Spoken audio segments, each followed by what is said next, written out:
السلام عليكم.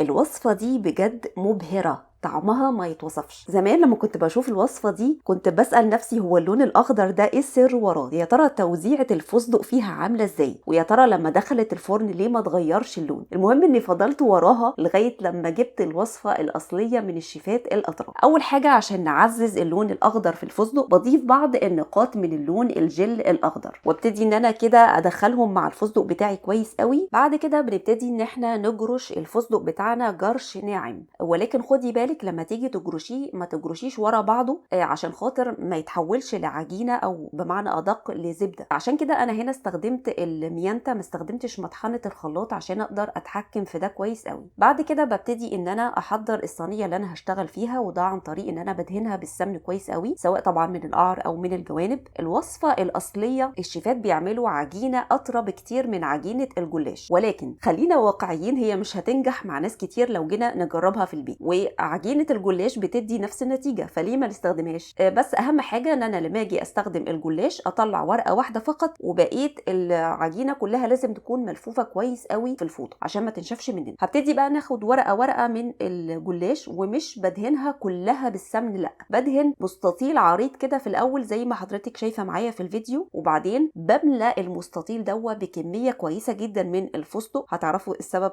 دلوقتي، وبسويه كمان كده بالايد بحيث ان هو يبقى واخد طبقه متساويه. بقيه يعني الورقه ممكن ان انا ارش رشه خفيفه كده من الفستق، وبعدين بتني الورقه بالمنظر ده كده، وبجيب عود الشيش طاووق وببدا ان انا الف. عود الشيش طاووق يعني من الحاجات اللي بتخلي في الاخر مفيش فراغات كبيره، عشان كده انا بحبه اكتر من اي حاجه تانية اتخن منه. وفي نفس الوقت اللف بتاعي لازم يكون لا مهوي قوي ولا محكم زياده عن اللزوم، خاصه لو حضرتك حابه في الاخر انك يعني تكرمشي ورقه الفستق بتاعتك عشان ما تتكسرش منك. شايفين بقى المستطيل الاخضر عمل ايه؟ ادى الشكل اللي احنا عاوزينه. طبعا تقدري تخليها بالمنظر ده كده وتخبزيها وهي مفروده، او انك تكشكشيها، وده سهل جدا. بعد كده ببتدي ان انا اشيل عود الشيش طاووق بمنتهى السهوله، وهتخلص بس من الاطراف لان الصينيه بتاعتي حجمها صغير، وفي نفس الوقت عشان طبعا يطلع شكلها حلو عشان التصوير.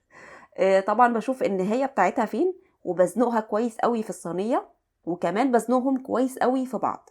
بنكمل بقى الصينيه بتاعتنا بنفس التكنيك دوت، وبعد كده ببتدي ان انا ادهنهم كويس قوي بالسمن. على فكره الوصفه دي مش بتاخد كميه سمنه كبيره، يعني انا استخدمت مثلا حوالي ربع كيلو من عجينه الجلاش، عليهم 75 جرام فقط من السمنه. وبعدين ببتدي ان انا اقطعها قبل ما ادخلها الفرن. شايفين شكلها اصلا كده لوحده جميل جدا. فرن بقى هادي 150 درجه مئويه، وهتطلع بنفس اللون ده. اول لما تخرج من الفرن هبتدي طبعا ان انا اسقيها بالشربات. انا هنا مستخدمه شربات تقيل اللي هو بتاع الكنافه والقطايف، وطبعا يكون بارد. طيب انا ازاي اعرف او اتاكد ان هو استوى وانا بخرجه من الفرن؟ لو حضرتك دوستي عليه كده قبل ما تخرجيه من الفرن لقيتيه ناشف من فوق، الى جانب ان لو حضرتك يعني حاولتي انك تشوفيها من تحت لقيتيها كده بدايه احمرار، يبقى كده تمام، واستمتعي باحلى بقلاوه في الدنيا.